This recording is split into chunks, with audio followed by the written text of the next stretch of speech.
কেমন ব্যথা পাইছিল? ব্যথা পাইছি ডিউটিরত অবস্থায়, আমার সামনে গাড়ি আসছে, আমি ব্রেক করার সাথে সাথে গাড়ি স্লিপ হয়ে গেছে। হাঁটতে গেলে হাঁটতে পারতাম, পা বাজ করতে পারতাম না। পায়ে বাজ করতে সমস্যা হলো। এখন তো অনেক পারেন। জি, এখন অনেকটা হয়ে গেছে। এখন প্রায় একদম অলমোস্ট হয়ে গেছে। হ্যাঁ, পায়ে বাজ করতে পারেন না, হাঁটতে গেলে পায়ে সমস্যা মনে হতো, সরে যাচ্ছেন, এইসব সমস্যা হতো। একটু স্বাভাবিক হাঁটতে পারতেন না। হ্যাঁ, কিন্তু পুরো বাজ করতে পারতেন না। ওখানে অনেক ট্রিটমেন্ট হয়েছে, উন্নতি হয় না। ইয়ে করছে, এক্সরে করছে, তারপরে আবার অনেকবার থেরাপি দিছে, কোনো কাজ হয়নি। পরে এমআরআইতে ধরা পড়ছে। এরপরে এবং আমি দেখলাম এখন কিন্তু অলমোস্ট পুরোটা বাজ হয়। আপনি আটটু কি করলে, ব্যায়ামটা করলে বাজ হয়। লাস্ট বিষয় কয়দিন আছে? আমার 19 মাস শেষ। আর ব্যায়ামটা করবেন কিন্তু একদম 2 মাস হয়েছে, আরো 7 মাস ব্যায়াম করবেন, ঠিক আছে? ব্যায়ামটা চালাই যাবেন, আর নিয়ম মানতে হবে একদম। আরো 1-1.5 মাস নিয়ম মানবে স্বাভাবিক, তারপর 1.5 মাস 2 মাস পরে হুন্ডা চালাতে পারবেন, স্বাভাবিক হুন্ডা চালাতে পারবেন। কিন্তু খেয়াল রাখবেন পড়ে যান না জানি। 9 মাস আগে পড়ে গেলে কিন্তু আমি যে সুতো এটা লাগাইছি ওটা মানে শরীরের সাথে মিশতে 9 মাস সময় লাগে, হাড্ডির সাথে অ্যাডজাস্ট হইতে। এই মধ্যে আপনাকে স্বাভাবিক খেতে 9 মাস পর্যন্ত স্বাভাবিক, 9 মাস পর আপনি সব কাজ করতে হবে। 9 মাস পর আপনার কোনো কাজে বাধা নেই, ঠিক আছে? আসসালামু আলাইকুম, আমি ডাক্তার মোহাম্মদ আলী ফয়সাল।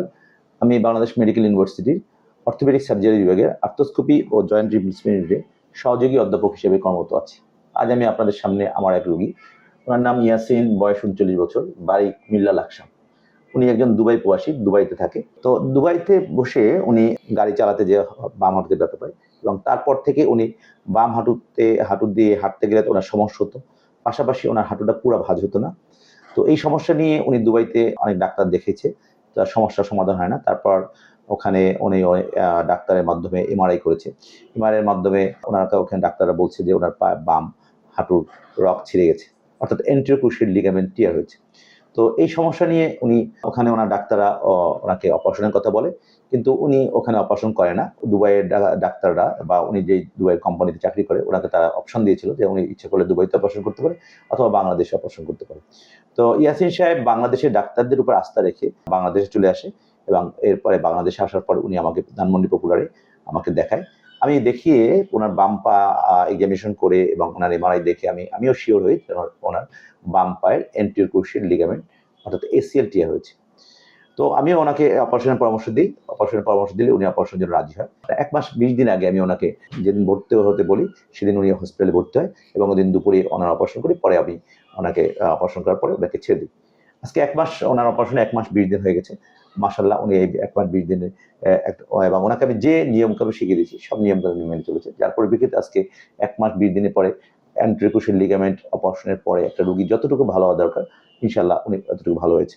এবং উনি আগামী 15 দিন পর আবার উনি দুবাই চলে যাবে, এবং উনি আমার কাছে আজকে দেখা করতে আসছে। আপনারা ওনার জন্য দোয়া করবেন যেন উনি সম্পূর্ণ ভালো হয়ে যায় এবং উনি আবার সব কাজই জানি করতে পারে।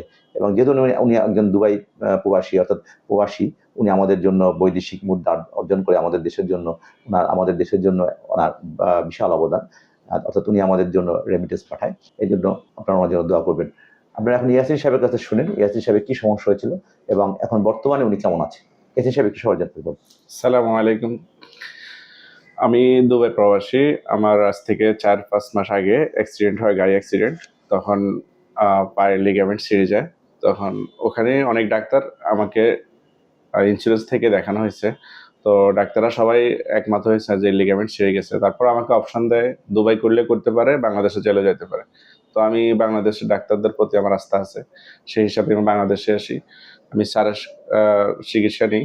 স্যার ইনশাআল্লাহ ভালো অপারেশন করেছে, আমি আলহামদুলিল্লাহ এখন ভালোই আছি। ধন্যবাদ ইয়াসিন সাহেব। আপনার এই হিসেবে একটু হাইটে দেখেন তাহলে কি অবস্থা। কারণ 1 মাস 20 দিন হয়েছে, উনি স্বাভাবিক হাঁটাহাঁটি করতে পারে, কোনো অসুবিধা হয় না। আচ্ছা, ঠিক আছে, ঠিক আছে, বস।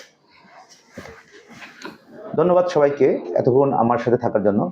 আপনাদের কারো যদি হাঁটুর অর্থাৎ নি জয়েন্টে যদি কোনো সমস্যা থাকে, অর্থাৎ নি জয়েন্টের anterior crucial ligament, posterior crucial ligament অথবা মেনিসকাস ইনজুরি অথবা অস্টিওআর্থ্রাইটিস নি জয়েন্ট, এবং সেক্ষেত্রে যদি টোটাল নি রিপ্লেসমেন্ট করা লাগে, অথবা কারো যদি শোল্ডার জয়েন্টে যদি রিকাইন শোল্ডার ডিসলোকেশন অর্থাৎ বারবার কাঁধের জয়েন্ট সরে যায়, অথবা কারো যদি রোটেটর কাপ অর্থাৎ কাঁধের মাংস পিছিয়ে যায়, অথবা কারো যদি স্ল্যাপ টিয়ার হয়, অথবা ফ্রোজেন শোল্ডার হয়, অথবা কোনো কারণে যদি osteoarthritis of the shoulder develop করে এবং সেক্ষেত্রে যদি টোটাল শোল্ডার রিপ্লেসমেন্ট করা লাগে, অথবা কারো যদি হিপ জয়েন্টে কোনো সমস্যা থাকে, অর্থাৎ হিপ জয়েন্টে অ্যানকেলোস অফ দ্য হিপ জয়েন্ট হয়, অথবা avascular necrosis of the femoral head হয়, অথবা অস্টিওআর্থ্রাইটিস হিপ জয়েন্ট হয়, অথবা সেক্ষেত্রে যদি টোটাল হিপ রিপ্লেসমেন্ট করা লাগে, সেক্ষেত্রে আপনারা আমার সাথে যোগাযোগ করতে পারেন। এছাড়া কারো যদি অর্থোপেডিক্সের যে কোনো সমস্যা থাকে, সে কোনো সমস্যা নিয়ে আপনারা আমার সাথে যোগাযোগ করতে পারেন।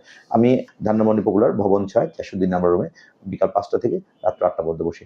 ধন্যবাদ সবাইকে এতক্ষণ আমার সাথে থাকার জন্য।